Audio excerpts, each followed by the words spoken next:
Sa ibang balita, isang RFID sticker na lamang ang kailangan sa lahat ng toll expressway sa Luzon para sa mas mabilis, moderno at maginhawang biyahe para sa mga motorista. Yan ang ulat ni Clazel Perdilia. 2 beses sa isang linggo kung bumiyahe ang negosyante na si Sunny sa labas ng Metro Manila. Madalas siyang malito sa dalawang magkaibang radio frequency identification o RFID na ginagamit pambayad sa expressway. Oo, kasi complicated sa akin kasi minsan naloloadan ko yung kabila. Dito pala yung kailangan i-load sa isang card. May 2 RFID, ang AutoSweep para sa mga biyaheng Skyway, South Luzon at Tarlac, Pangasinan, La Union Expressway.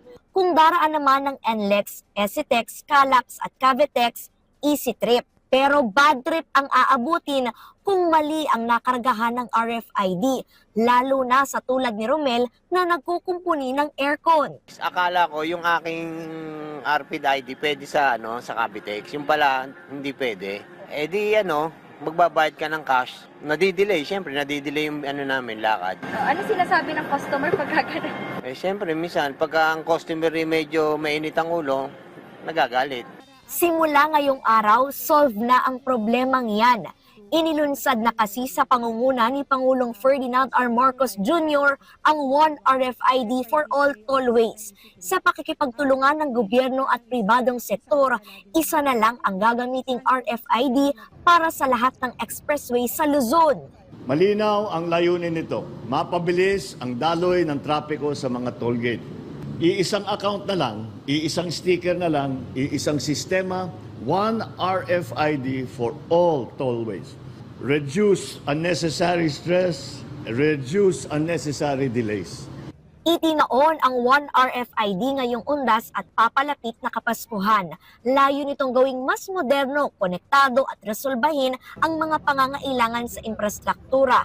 Libre at voluntaryo ang One RFID. Una, mamili ng account na i-maintain. Simula ng application online at mag-walk-in sa gagamiting service provider.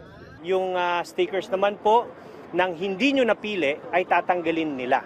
Pag po natanggal na po nila yung sticker at naloadan nyo na po yung inyong RFID account, pwede nyo na pong magamit yon at yun na po ang inyong i-maintain. Yung balance, pwede nyo pong ilipat. Or baka gusto niyo namang i-refund, maaari din po.